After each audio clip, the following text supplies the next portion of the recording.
कहाँ मुझको लाया, कहाँ मुझको मेरा मुकद्दर। अल्लाह अकबर, अल्लाह अकबर, काबे की रौनक, काबे का मंज़र। अल्लाह अकबर, अल्लाह अकबर।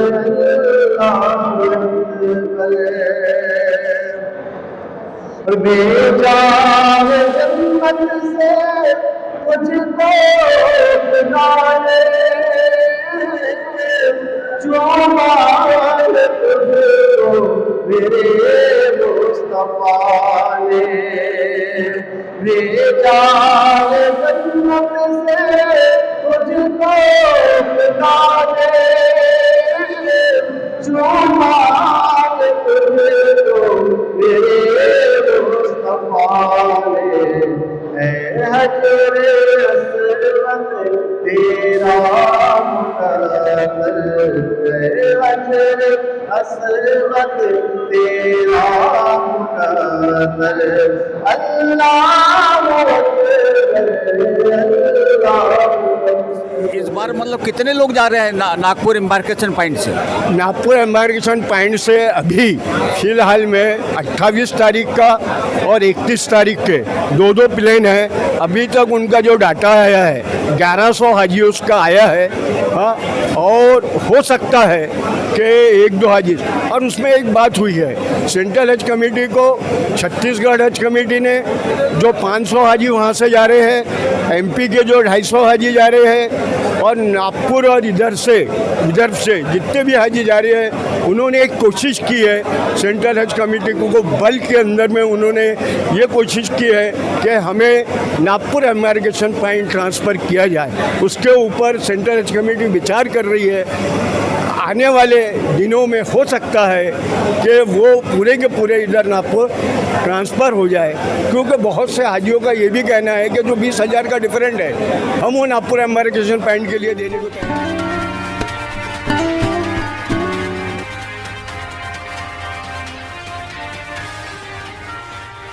आप देख रहे हैं TNN 24 उर्दू न्यूज़ चैनल और मैं ज़ामिन अख्तर आपको सलाम अर्ज़ करता हूं। मैं इस समय हज हाउस नागपुर में मौजूद हूँ, जहां पर आज 12 मई 2024 को हज तरबियत कैंप रखा गया था और उसमें हमारे साथ में मौजूद है महाराष्ट्र स्टेट हज कमेटी के चेयरमैन आसिफ साहब, जो कि पिछले साल ही उन्होंने ये पदभार संभाला और काफ़ी यहाँ पर तरक्की देखने को मिली। लेकिन एक दुख की बात हमें ज़रूर यहाँ पर एहसास हुई है कि जहाँ पर नागपुर से लगभग 3,000 के ऊपर एम्बार्केशन पॉइंट से हाजी लोग जाते रहे हैं, इस साल वो कमी महसूस मतलब की गई है। और वही कारण हम जानना चाहते हैं कि ऐसी कौन सी बात हो गई जिससे यहाँ पर जो है यहाँ के हाजी बॉम्बे को जो है बॉम्बे जाना पड़ रहा है। और TNN 24 उर्दू न्यूज़ में हम आपका इस्तकबाल करते हैं, तो क्या कहेंगे आप? शुक्रिया। पिछले साल क्या हुआ था, महाराष्ट्र के जो हाजी पॉइंट का जो 3,67,000 यहाँ से का चार्ज था और मुंबई का था 3,04,000। तो इस वजह से हाजियों ने मुंबई को प्रायोरिटी दिया पैसे के वजह से। लेकिन पिछली बार नागपुर में स्मृति ईरानी जी आई, मेरी उनसे मुलाकात हुई। हमने दरख्वास्त किया कि भाई नागपुर में मैं चेयरमैन हूँ और महाराष्ट्र में नागपुर ही ऐसा है जहाँ से छत्तीसगढ़, सिवनी, अतराफ MP छत्तीसगढ़ के और महाराष्ट्र के विदर्भ के पूरे हाजी जाते हैं। आप इस पर गौर फिक्र कीजिए। तो उसका असर ऐसा हुआ कि नागपुर, महाराष्ट्र में सिर्फ नागपुर ही कम हुआ, मुंबई बढ़ गया, औरंगाबाद बढ़ गया। नागपुर को इस साल हाजी 3,20,000 है, मुंबई में 3,20 है। नहीं, लेकिन इसके पहले यहाँ पर मंत्री जी भी आए थे, अल्पसंख्यक के जो अब्दुल सत्तार साहब, और पिछले साल से भी ये लड़ाई जारी रही है और गवर्नमेंट से गुहार भी लगाई गई है, लेकिन कोई सुनवाई नहीं हो रही है। तो जो मंत्री साहब आए थे उन्होंने भी आश्वासन दिया था। नहीं, सुनवाई हुई ना, नागपुर कम हो गया ना, सुनवाई हुई ना, वही तो कह रहे हैं आपको, नागपुर कम हो गया। लेकिन हाजियों ने फॉर्म भर दिया था, फॉर्म भरने के बगैर पैसा अमाउंट नहीं आता। नागपुर कम हुआ ना, सुनवाई हुई हमारी। अच्छा चलिए, तो सर ये बताइए कि पिछले साल से इस साल में क्या तब्दीली आई है? या तो मैं सहूलतों में ये होगा कि पिछले बार से बेहतर वहाँ सुविधा रहेंगी। जो पिछले बार जो दिक्कतें गई थी वो वैसा हमारे स्टेट हज कमेटी में नहीं आता है, लेकिन हमने फिर भी मीटिंग में इस सेंट्रल स्मृति ईरानी जी से कहा और पूरे देश के सभी चेयरमैन ने उनसे रिक्वेस्ट किया कि पिछली बार हाजियों को बहुत दिक्कतें आई थी, इस बार दिक्कतें ना आए। तो स्मृति ईरानी जी ने इस बीच में दौरा करके आया है और उन्होंने हमें आश्वासन दिया है कि इस बार कोई तकलीफ नहीं जाएगी। तो कितने हाजी यहाँ से जा रहे हैं? नागपुर से 962 जा रहे। तो ये जो कमी है तो ये बाकी हाजी मतलब बॉम्बे से जा रहे होंगे? हाँ, पूरा 35,000 बॉम्बे से जा रहे। चलिए ठीक है, और हम आपसे भी जानना चाहेंगे इस हज के मुहिम में जो रेट डिफरेंस पूरे स्टेट में अलग अलग आया है, और ये बड़ी ताज्जुब की बात है कि एक ही स्टेट में 3 जगह में, जहां औरंगाबाद है, बम्बई और महाराष्ट्र है, ये डिस्ट्रिक्ट प्लेस में भी डिफरेंस मतलब देखने को मिल रहा है। तो आपको क्या लगता है कि धीरे धीरे करके ये, मुझे ऐसा लगता है कि नागपुर एम्बार्केशन पॉइंट को भी मतलब ख़त्म कर देंगे? नहीं, जैसे कि ये जो रेट का जो डिफरेंस इसके अंदर में आया है, मुंबई, नागपुर, औरंगाबाद, इसके अंदर में जो हम लोग डिफरेंस देखते हैं, अगर वहाँ पे अकोमोडेशन हो या जो ट्रैवलिंग के चार्जेस हो, वीज़ा चार्जेस हो, ये नागपुर पूरे इंडिया के अंदर में एक ही है। जो रेटों में जो डिफरेंस आ रहा है वो सिर्फ एयर टिकट को लेकर आ रहा है। नागपुर से जो फ़्लाइट्स जा रही है सब चार्टर्ड फ़्लाइट्स जा रही है, और इस बार जो है हज कमेटी ऑफ इंडिया ने जो टेंडरिंग किया था, वो टेंडर जिस अलग अलग इमिग्रेशन पॉइंट से अलग अलग रेट के टेंडर कोड किए जाते हैं। तो जो सबसे लोवेस्ट कोड होता है वो इस बार नागपुर को 3,40,000 में हाजी जा रहा है। पिछले साल जो है 3,67,000 के अंदर में गया था, और मुंबई और नागपुर के अंदर में तकरीबन 67,000 का डिफरेंस था। वैसे ही औरंगाबाद के अंदर में भी एक लंबा डिफरेंस था। तो इसी वजह से इस बार हाजियों ने ये कहा कि हम 70,000 60,000 रुपये ज़्यादा देने से अच्छा है कि हम मुंबई से जाएंगे। मगर इसकी वजह से क्या हुआ, मुंबई के अंदर में ऑलरेडी लोड बढ़ गया। मुंबई से टोटल 101 फ़्लाइट्स जिद्दा के लिए रवाना हो रही है। तो वहाँ पर लोड बढ़ने की वजह से वहाँ पर भी 20,000 रुपये का डिफरेंस आ गया। पिछली बार 3,04,000 में गए थे, इस बार 3,20,000 में वहाँ से हाजी जा रहा है। और नागपुर से हाजी कम होने की वजह से जो है फ़्लाइट के जो शेड्यूल है वो कम हुए, इस वजह से नागपुर में भी 20,000 रुपये का डिफरेंस मिला, और नागपुर से 3,40,000 के अंदर में हाजी जा रहा है। तो यही है जो भी यानी अमाउंट का जो डिफरेंस है वो रेट फेयर का डिस्टेंस है। और हम लोग कई दिन से ये मांग कर रहे थे कि ग्लोबल टेंडरिंग होना चाहिए। जब से हज सब्सिडी ख़त्म हुई थी, जितने भी पूरे देश के खादिमुल हुज्जाज थे वो ये मांग कर रहे थे कि एयरलाइंस का जो ग्लोबल टेंडरिंग होना चाहिए। और इस बार सबसे अच्छी खुशी की बात है कि नागपुर के अंदर में जो जिस एयरलाइंस कंपनी को जो कॉन्ट्रैक्ट मिला है वो सऊदी एयरलाइंस है, और सऊदी एयरलाइंस एक बहुत अच्छी सर्विस प्रोवाइड करती है। तो हमको उम्मीद है कि इस बार हाजियों को काफ़ी सुविधा इसके अंदर में होने वाली है। तो दिन ब दिन जो है, जैसे रियाल की भी प्रॉब्लम खड़ी होती जा रही है, दिनों दिन मुसीबतें भी बढ़ती चली जा रही है, तो इसके बारे में आप क्या कहेंगे?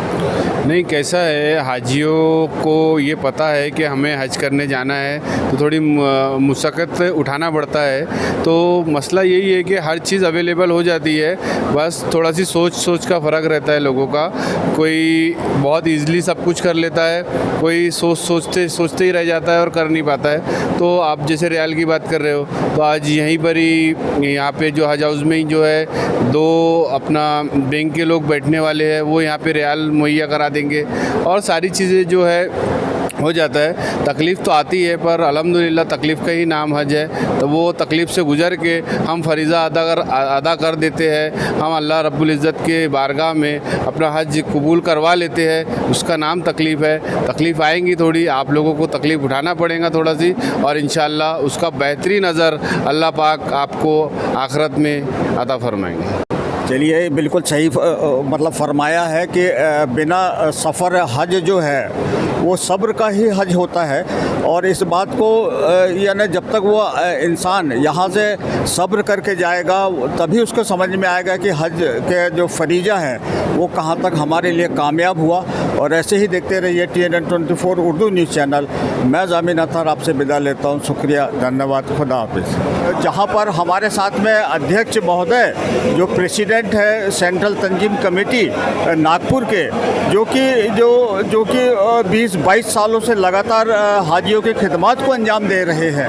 आइए उनसे हम जानने की कोशिश करते हैं कि पिछले साल 2023 में और इस साल 2024 में क्या फ़र्क आया है। 24 उर्दू न्यूज़ में हम आपका इस्तेमाल करते हैं, तो क्या कहेंगे आप? सबसे पहले आज पूरे विदर्भ स्तरीय तरबियत के अंदर में आए हुए सभी हुज्जाज इकराम का सेंट्रल तंजीम कमेटी की तरफ से हम इस्तकबाल करते हैं और अल्लाह से दुआ करते हैं कि उनका हज आसान हो। हाँ, और वो सेंट्रल तंजीम कमेटी के लिए भी इसी तरीके के खिदमत जो हम 25 साल से देते हुए आ रहे हैं, उसी तरीके से हमें जज्बा दे कि हम ऐसे ही खिदमत हाजियों के ताल्लुक़ से और उनके गाइडलाइन के ताल्लुक़ से हम करते रहे। अभी आपने सवाल किया कि हज के अंदर में जो यहाँ से जाने वाले थे और वो बॉम्बे से, मुझे ऐसा लगता है कि सेंट्रल हज कमेटी और स्टेट हज कमेटी और सेंट्रल गवर्नमेंट के तरफ से जो भी है कि नहीं अमाउंट का है कि नहीं, जो पहले निकाला गया था 3,67,000, बाद में सऊदी एयरलाइंस के और उनके जो भी अखराजात हैं उसको अलहदा करके अभी जो उनका एस्टिमेट आया है वो 3,42,000 रुपया नागपुर एम्बार्केशन पॉइंट से है और 3,21,000 रुपया बॉम्बे एम्बार्केशन पॉइंट से है।